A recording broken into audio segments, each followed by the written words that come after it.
SIP பண்ணுறவங்க நீங்கள் என்ன பண்ணணும் அப்படின்னா, இந்த மாதிரி மார்க்கெட் டவுன் ட்ரெண்டில் எந்த காலத்துலையும் ஸ்டாப் பண்ணவே கூடாது. முடிஞ்சதுன்னா சர்ப்ளஸ் பண்ணியிருந்தால் நீங்கள் டாப் அப் பண்ணலாம். இப்போ வந்து பெரும்பாலான இன்வெஸ்டர்ஸ் வந்து பார்த்தா அவங்களுக்கு வந்து ஆக்டிவ் இன்கம் அப்படிங்கிறது வந்து பார்த்தீங்கன்னா, அவங்க என்ன வேலை செய்கிறாங்களோ இல்லை என்ன பிஸ்னஸ் பண்ணுறாங்களோ அவங்களுக்கு மெயின் ஏரியா ஆஃப் ரெவென்யூ வந்து பார்த்தீங்கன்னா அந்த இடத்துலேருந்து தான் வரப்போகுது. ஸோ அதனால் வந்து அவங்களுடைய டைம் எதில் ஸ்பெண்ட் பண்ணணும் அப்படின்னா, இந்த கோர் ஏர்னிங்ஸ் எங்கே இருக்கோ அங்கே தான் டைத்தை ஸ்பெண்ட் பண்ணணும். ஸோ நிறையா இன்வெஸ்டர்ஸ் வந்து பார்த்தீங்கன்னு சொல்லி சொன்னால் இந்த மாதிரி மொமெண்டம் இண்டெக்ஸ் ஃபண்ட் வந்து சேஸ் பண்ணி பை பண்ணாங்க. இப்போ அந்த எல்லா ஃபண்டும் பார்த்தீங்கன்னா 25 to 27% வந்து மைனஸில் இருக்குது.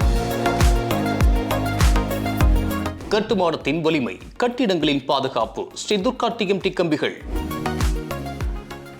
நியூஸ் கஃபே நேயர்களுக்கு வணக்கம். பல மாதங்களாக ஸ்டாக் மார்க்கெட்டை பற்றி நிறைய விஷயங்களை உங்கள் கூட நான் ஷேர் பண்ணியிருக்கேன். ஸோ மியூச்சுவல் ஃபண்டை பற்றி ஷேர் பண்ண நிறைய வியூவர்ஸ் கேட்டிருந்தாங்க. ஸோ அவங்களுக்காக வந்து இப்போ ரீசெண்டாக மியூச்சுவல் ஃபண்ட் இண்டஸ்ட்ரியில் நடந்துட்டு இருக்கிற விஷயங்கள் அடிப்படையாக வச்சு சில கருத்துக்களை அவங்க கூட பகிர்ந்துக்கலாம்னு ஆசைப்பட்றேன். மியூச்சுவல் ஃபண்டோடைய மணி ஃப்ளோ வந்து ஒரு 2 to 3% வந்து குறைஞ்சிருக்கு அப்படின்னு சொல்லி நிறைய பத்திரிகைகளை வந்து நானும் படித்தேன், நிறைய வியூவர்ஸும் படிச்சிருப்பீங்கன்னு நினைக்கிறேன். கிட்டத்தட்ட வந்து பார்த்தீங்கன்னா ஒரு 45 லட்சம் ஃபோலியோஸ் வந்து ரிஜிஸ்டர் ஆகிருக்கு. ஆனால் வந்து 54 lakhs வந்து எஸ்ஐபிஸ் வந்து கேன்சல் ஆகிருக்கு அப்படின்னு வந்து நான் பார்க்குறேன். ஸோ நம்பர் ஆஃப் கேன்சலேஷன் அதிகமாக இருக்குது, number of new SIP registration வந்து கம்மியாக இருக்குது. இந்த ரேஷியோ வந்து பார்த்திங்கன்னா கடந்த சில 2 ஆண்டுகள் அடிப்படையில் பார்க்கும்போது இந்த தடவை தான் வந்து அதிகமாக இருக்குது அப்படிங்கிறது. அது காரணம் என்னென்னா, மார்க்கெட்டோடைய இந்த கரெக்ஷன் வந்து நியூ இன்வெஸ்டர்ஸ்க்கு வந்து புதுசாக இருக்குது. ஸோ இந்த மாதிரி வந்து ஒரு வாலட்டிலிட்டியை வந்து இந்த ரீசெண்டாக வந்த நியூ இன்வெஸ்டர்ஸ் வந்து பார்த்துருக்க மாட்டாங்க. ஸோ அதனால் வந்து பார்த்திங்கன்னா பேனிக் ஆகி வந்து அவங்கெல்லாம் கேன்சல் பண்ணுறாங்க. ஸோ ஒரு கேமில் வந்து நம்ம வின் பண்ணணும் அப்படின்னு சொல்லி சொன்னால் நம்ம வந்து அந்த கேம் விட்டு வெளியில் போனால் பார்வையாளராக மட்டும்தான் இருக்கும். நம்ம அந்த கேமில் வின் பண்ணணும் அப்படின்னு நினச்சா நம்ம அந்த கேமில் ஒரு பார்ட்டிசிபெண்ட்டாக மட்டும் இருந்தால் மட்டும்தான் ஜெயிக்க முடியுமா தோக்க முடியுமா அப்படின்ட்டு. ஸோ நம்ம பார்ட்டிசிபெண்ட்டாக இருந்தால் மட்டும் தான் ஜெயிக்க முடியும். ஸோ அப்போ வந்து மியூச்சுவல் ஃபண்ட் இன்வெஸ்டர்ஸ் வந்து அது எஸ்ஐபியாக இருக்கட்டும், லம்சமாக இருக்கட்டும், லம்சம் பண்ணுறவங்க என்ன பண்ணணும், இந்த மாதிரி மார்க்கெட் டவுன் ட்ரெண்டில் வந்து டாப் அப் பண்ணலாம். ஸோ வந்து ஒரு 10 வருஷம் அடிப்படையில் நீங்கள் இன்வெஸ்ட்மெண்ட்டை நீங்கள் எடுத்தீங்க அப்படின்னா, இந்த 10 வருஷத்தில் வந்து ஸ்டாக் மார்க்கெட்டு எப்பப்போலாம் வந்து இந்த மாதிரி மேஜர் ஃபால் கிடைக்குதோ அந்த பீரியடில் மட்டுமே வந்து மியூச்சுவல் ஃபண்ட் இன்வெஸ்ட் பண்ணுறாங்க. அந்த மாதிரி ஒரு 10 days தான் பெஸ்ட் டேஸாக வந்து ஒரு 10 yearலேயே கிடைக்கும். ஸோ அந்த 10 பெஸ்ட் டேஸை நீங்கள் விட்டுட்டீங்க அப்படின்னு சொல்லி சொன்னால் உங்களுக்கு ரிட்டர்ன்ஸ் ரொம்ப கம்மியாக தான் இருக்கும். எஸ்ஐபி பண்ணுறவங்க வந்து எப்படின்னா ஒரு மாரத்தான் மாதிரி, ஒரு மாரத்தான் ரேஸ் ஓடுறவங்க எப்படி ஓடுவாங்க. ஸோ வந்து தொடர்ந்து அவங்க ரன் பண்ணி ப்ராக்டிஸ் பண்ணுவாங்க, தன்னுடைய ஸ்டாமினாவை இம்ப்ரூவ் பண்ணுவாங்க, அவங்களுடைய ஸ்கில்ஸை வந்து நல்லா வந்து மேனேஜ் பண்ணுவாங்க, ப்ராப்பராக வந்து ஒர்க் அவுட்ஸை ரீபேலன்ஸ் பண்ணுவாங்க. ஸோ அந்த மாதிரி எஸ்ஐபி பண்ணுறவங்க நீங்கள் என்ன பண்ணணும் அப்படின்னா, இந்த மாதிரி மார்க்கெட் டவுன் ட்ரெண்டில் எந்த காலத்துலையும் ஸ்டாப் பண்ணவே கூடாது. முடிஞ்சதுன்னா சர்ப்ளஸ் பண்ணியிருந்தால் நீங்கள் டாப் அப் பண்ணலாம். உங்களுடைய போர்ட்ஃபோலியோ வந்து ரீபேலன்ஸ் பண்ணுறதுக்கும் இது ஒரு வாய்ப்பு. அதே மாதிரி பார்த்திங்கன்னா நம்பர் ஆஃப் ஃபண்ட்ஸ் வந்து அதிகமாக இருக்கக்கூடாது. ஓவர் டைவர்சிஃபிகேஷன் வந்து பார்த்திங்கன்னு சொல்லி சொன்னால் அதுவே வந்து ரிஸ்க்கு. ஸோ ஃபோக்கஸ்டாக இருக்கணும்.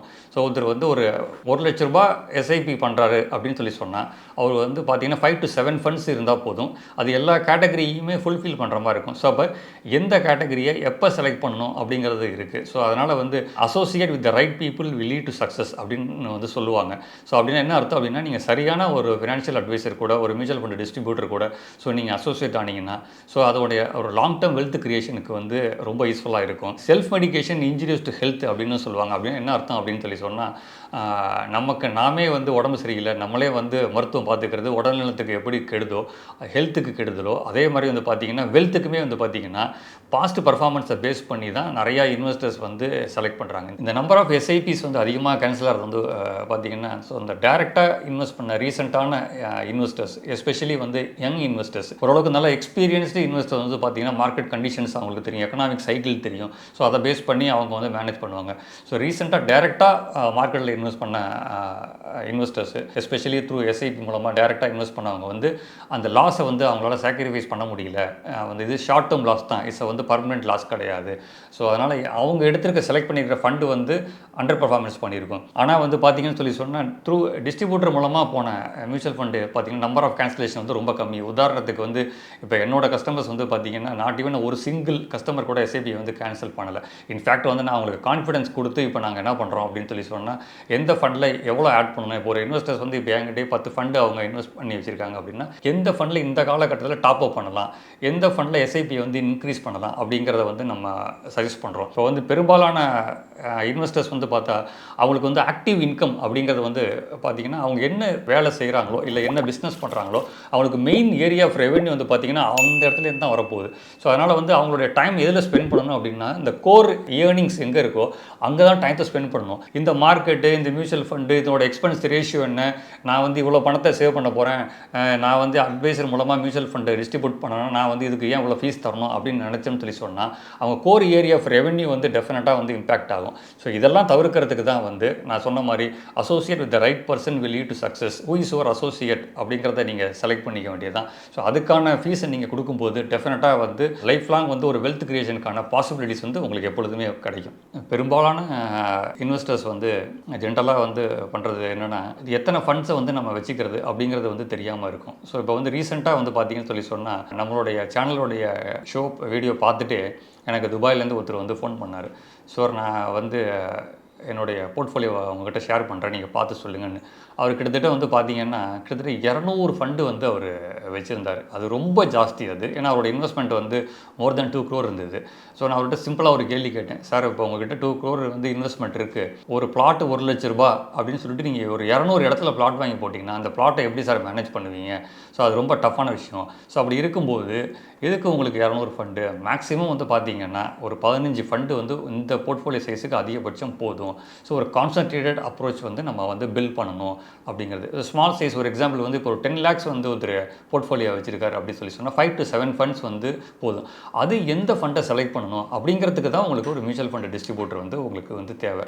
இப்போ வந்து நீங்களே வந்து ஒரு ஸ்டாக் மார்க்கெட் இன்வெஸ்ட்மெண்ட்டாக இருக்கீங்க அப்படின்னா ஃபஸ்ட்டு வந்து எந்த செக்டாரை செலக்ட் பண்ணணுங்கிறது உங்களுக்கு தெரியணும். அப்போ அந்த செக்டாருக்கு அப்புறம் வந்து எவ்வளோ அலோகேஷன் கொடுக்கணும்னு தெரியும். ஒரு உதாரணத்துக்கு வந்து இப்போ வந்து ஐடி பர்ஃபார்ம் பண்ண போகுது, நீங்கள் வந்து ஐடி பர்ஃபார்ம் பண்ணுற இடத்துல வந்து நீங்கள் இன்வெஸ்ட் பண்ணாமல் நீங்கள் போய் ஃபார்மாவில் இன்வெஸ்ட் பண்ணிங்கன்னா அப்போ என்ன ஆகும்? உங்களுக்கு இன்வெஸ்ட் பண்ணது ரிட்டர்ன் வராது. அதே மாதிரி மியூச்சுவல் ஃபண்டை செலக்ட் பண்ணும்போது உங்களுக்கான உங்களுடைய ஏஜ், உங்கள் ஃபினான்ஷியல் ப்ரொஃபைலு, உங்களுடைய ரிஸ்க் டேக்கிங் கெப்பாசிட்டி, உங்களுடைய டியூரேஷன் ஆஃப் வெயிட்டிங் பீரியடு, இதை வச்சு உங்களுடைய மியூச்சுவல் ஃபண்ட் டிஸ்ட்ரிபியூட்டரோ உங்கள் அட்வைஸரோ வந்து உங்களுக்கு சரியான ஃபண்டை வந்து எடுத்து கொடுப்பாங்க. ஒரே கம்பெனியில் வேலை செய்கிற இப்போ 2 பேர் இருக்கிறாங்க அப்படின்னா 2 பேர்த்துக்குமே ஒரே ஃபண்டை கொடுக்க முடியாது. காரணம் என்னென்னா அவருடைய ஏஜ், அவருடைய ஃபினான்ஷியல் ப்ரொஃபைலு, அவருடைய வெயிட்டிங் பீரியடு, அவருடைய ரிஸ்க் மேனேஜிங் கெப்பாசிட்டி வந்து உங்கள் ஃப்ரெண்டோட டிஃப்ரெண்ட்டாக இருக்கும். அப்போ வந்து இவருக்கு வேறு ஃபண்டை தான் கொடுக்க முடியும், அவருக்கு வேறு ஃபண்டை தான் இருக்கும். ஸோ ஒரே இது சரியாகாது. இப்போ கடந்த காலகட்டத்தில் வந்து பார்த்திங்கன்னா லாஸ்ட் 1 yearல வந்து மார்க்கெட் வந்து பீக்கில் இருக்கும்போது பார்த்திங்கன்னா நிறையா வந்து மொமெண்டம் இண்டெக்ஸ் ஃபண்ட் வந்து நிறையா வந்தது. ஸோ நிறையா இன்வெஸ்டர்ஸ் வந்து பார்த்தீங்கன்னு சொல்லி சொன்னால் இந்த மாதிரி மொமெண்டம் இண்டெக்ஸ் ஃபண்டை வந்து சேஸ் பண்ணி பை பண்ணாங்க. இப்போ அந்த எல்லா ஃபண்டும் பார்த்தீங்கன்னா 25 to 27% வந்து மைனஸில் இருக்குது. ஸோ இதை பார்த்தே பேனிக் ஆகி இப்போ ரீசெண்டாக நிறைய பேர் அந்த ஃபண்ட்ஸ் எல்லாம் வந்து க்ளோஸும் வந்து பண்ணியிருக்காங்க. அப்படிங்கிற டீட்டெயில்ஸ் வந்து டேட்டாஸ் வந்து நம்ம ஆக்சஸ் பண்ணுறோம். ஸோ அதனால் வந்து எந்த காலகட்டத்தில் எந்த ஃபண்டு, இப்போ நான் வந்து அந்த மாதிரி ஃபண்ட்ஸ் எல்லாம் அந்த டயத்தில் வந்து நம்ம லம்சமாக இன்வெஸ்ட் பண்ணுறதை தவிர்க்கணும்.